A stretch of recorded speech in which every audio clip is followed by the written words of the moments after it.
அஸ்ஸலாமு அலைக்கும். Welcome to எல்லோரும் சமைக்கலாம் சேனல். ஸோ இந்த வீடியோஸ் எப்படி இருக்கும்னா, ஒரு ஹோம் பேக்கருக்கு ஒரு பர்ஃபெக்டான ஒரு வீடியோன்னு சொல்லுவேன். இல்லை நீங்கள் ஹோம் பேக்கர் ஆக போகிறேன் அப்படிங்கிறவங்களுக்கு இந்த வீடியோஸ் வந்து கண்டிப்பாக யூஸ்ஃபுல்லாக இருக்கும். ஏன்னா நான் ஒரு 1/2 kg ரசமலாய் கேக் வந்து எனக்கு ஆர்டர் வந்திருந்தது. ஸோ இந்த கேக் வந்து நார்மல் ரசமலாய் மாதிரி இல்லாமல் அவங்க மேலே இந்த மாதிரி டிசைன் கொடுத்து இந்த மாதிரி இருக்கணும், அது ரசமலாய் கேக்குன்னே தெரியாத அளவுக்கு இருக்கணும், அந்த மாதிரி கொடுத்துருந்தாங்க. ஸோ அதை தான் நான் வந்து ரெடி பண்ணிகிட்டு இருந்தேன். ஸோ நார்மலாக ஒரு பேஸ் பண்ணிடலாம், அதுக்கான உள்ள அந்த டாப்பிங்ஸ் இன்க்ரீடியன்ஸ் பண்ணலாம். ஆனால் இதெல்லாம் செட் பண்ணி இந்த மாதிரி நம்ம ஃபினிஷிங் கொண்டு வரதுக்கு சில ட்ரிக்ஸ்லாம் இருக்கும். ஸோ அதெல்லாம் அவங்க கூட ஷேர் பண்ணிக்குவோம். ஸோ கட்டாயமாக இது வந்து ஒரு ஹோம் பேக்கர்ஸ் இல்லை வீட்டில் வந்து நான் கேக் பண்ணி இந்த மாதிரி உங்கள் ஹஸ்பண்ட்க்கோ இல்லை உங்கள் ஃப்ரெண்ட்ஸ்க்கோ வந்து சில்ட்ரன்ஸ்க்கோ சர்ப்ரைஸ் பண்ண போகிறோம் அப்படின்னா இந்த கேக் வந்து உங்களுக்கு யூஸ்ஃபுல்லாக இருக்கும். ஸோ நான் ஃபஸ்ட்டு ஒரு 1/2 kg ரசமலாய் கேக் பண்ணுறதுக்கு நான் என்னென்ன மில்க் எடுத்துக்கோன்னா, ஒரு 1/2 லிட்டர் மில்கில் மலாய் பண்ணிவிடுவேன். 1/2 லிட்டர் 1/4 லிட்டரை கொதிக்க வச்சு மலாய் பண்ணிவிடுவேன். இன்னொரு ஒரு 1/2 லிட்டரில் தான் வந்து இந்த ரசகுல்லா வந்து ரெடி பண்ணுவேன். ஸோ இதுதான் எனக்கு கரெக்டாக இருக்கும். ஸோ இன்னும் கொஞ்சம் எக்ஸ்ட்ராவே இருக்கும், அதை நம்ம சாப்பிட்டுக்கலாம். ஸோ இன்னொன்று நம்ம ரசமலாய்க்கு வந்து நம்ம ஒரு 10 minutes வந்து நல்லா கை விட்டு பிணையும். ஆனால் இது வந்து நம்ம பிணையாமல் நம்ம நார்மலாக அந்த பன்னீர் எடுப்போம், அந்த ஃபார்மேட்டில் நம்ம எடுத்துகிட்டு இதை வந்து ஒரு மிக்ஸி ஜாரில் மாற்றிட்டு நம்ம வந்து கொஞ்சம் அந்த தண்ணி எதுவுமே ஆட் பண்ணக்கூடாது, சுகர் ஆட் பண்ணக்கூடாது. நல்லா வந்து அந்த மாவு பதத்துக்கு வந்து அரைச்சி எடுத்துக்கிட்டோன்னா, அந்த மாதிரி க்ரீமி பதத்துக்கு அரைச்சி எடுத்துக்கிட்டோன்னா நம்ம வந்து பிணைய தேவையில்லை. நம்ம வந்து அந்த மிக்ஸி ஜார்லேருந்து எடுத்துகிட்டு நம்ம கையில் கொஞ்சம் நெய் அப்ளை பண்ணிவிட்டு நம்ம பால்ஸ் போடும்போது நம்ம கையிலையும் ஒட்டாமல் இருக்கும், கிராக்ஸும் விழுவாமல் இருக்கும். ஸோ இந்த மாதிரி நான் ஒன்று எல்லா பால்ஸுமே வந்து ரெடி பண்ணி வச்சுக்கிறேன். முடிஞ்ச அளவுக்கு ஈக்குவல் ஷேப்லேயே பண்ணுறது நல்லது. ஆனால் நமக்கு வந்து மேலே எதுவும் வைக்க போகிறது கிடையாது அப்படிங்கிறதுனால உள்ளதான், அதனால் நம்மளுக்கு ஷேப்ஸ் முக்கியம் இல்லை. ஸோ உதுத்து போட்டுக்கலாம். ஸோ கிராக்ஸே இல்லாமல் இருக்குது. இந்த மாதிரி கிராக்ஸ் இல்லாமல் இருந்தால் தான் நம்ம ஃபஸ்ட் வந்து ரசகுல்லாவில் வந்து அந்த தண்ணியில் வந்து கொதிக்க வைப்போம். அப்போ வந்து அந்த கிராக்ஸ் இல்லாமல் இருந்தால் தான் அது வந்து விரிஞ்சு போகாமல் இருக்கும்.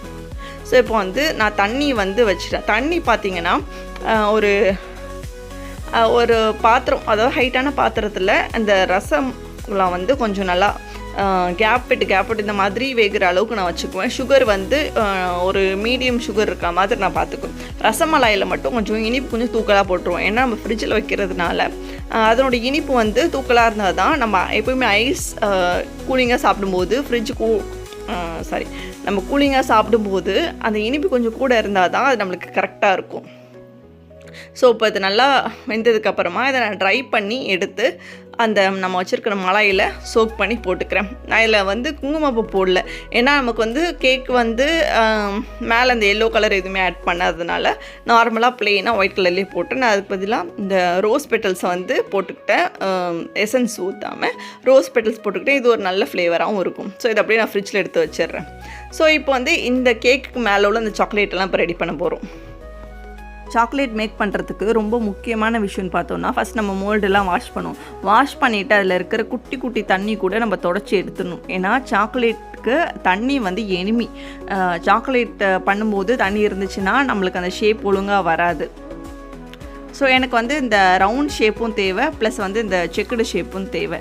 ஸோ நான் அதை வந்து ரெடி பண்ணி எடுத்துக்கிட்டேன். ஸோ அதுக்கு வந்து நான் ஒயிட் சாக்லேட் தான் நான் வந்து எடுத்துக்கிட்டேன், ஒயிட் காம்பவுண்டு. இந்த சாக்லேட்லேயே இந்த ஒயிட் காம்பவுண்டை மெல்ட் பண்ணி எடுக்கிறது தான் ஒரு பெரிய டாஸ்க்காக இருக்கும். ஏன்னா நம்ம டெம்பரேச்சர் லெவலில் ரொம்ப கவனமாக பார்த்து இது பண்ணிக்கணும். ஒரு ஐடியா நம்ம அடுப்புலையும் வச்சிட முடியாது, அதுக்காக நம்ம ரொம்ப லோ ஹீட்லேயும் நம்ம மெல்ட் பண்ண முடியாது. கரெக்டான ஹீட்டில் இந்த மாதிரி நல்லா லிக்யூட் கன்சிஸ்டன்சியில் வந்தால் தான் நம்ம மோல்ட்லேயே செட் பண்ண முடியும். ஸோ நான் எனக்கு தேவையான மோல்டில் வந்து ஊற்றி வச்சுக்கிட்டேன்.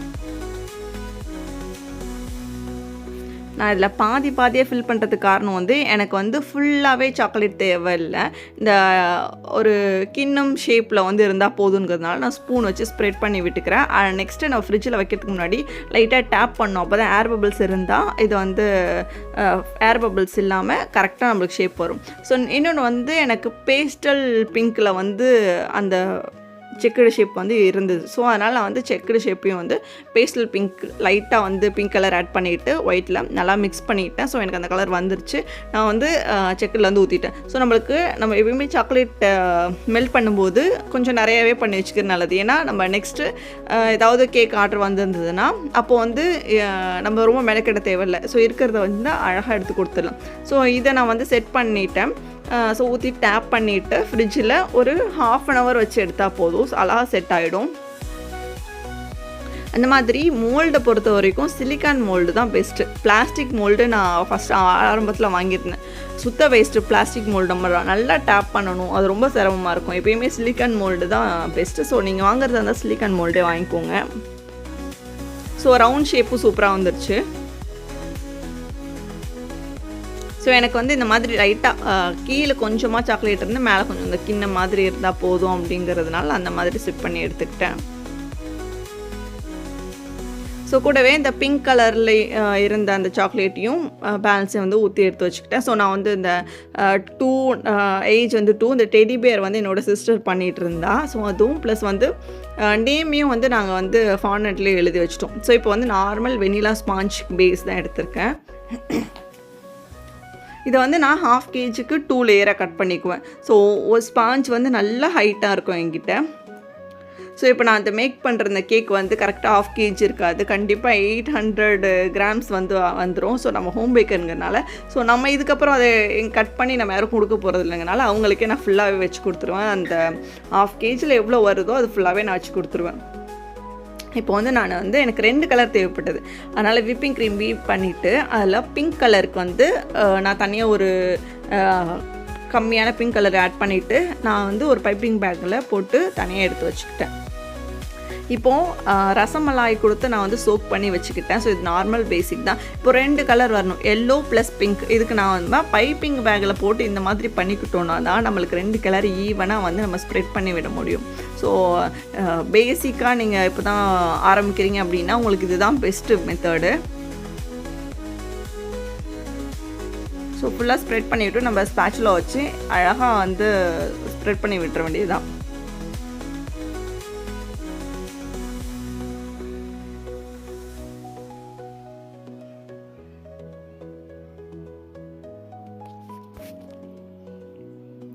இது ஃபுல்லாக நம்ம ஷேப் கொண்டு வந்ததுக்கப்புறமா தான் நம்ம நெக்ஸ்ட் ஸ்டெப்பே நம்ம ஸ்டார்ட் பண்ணுவோம். ஷேப் கொண்டு வந்தோடனே ஃப்ரிட்ஜில் வச்சுடுங்க.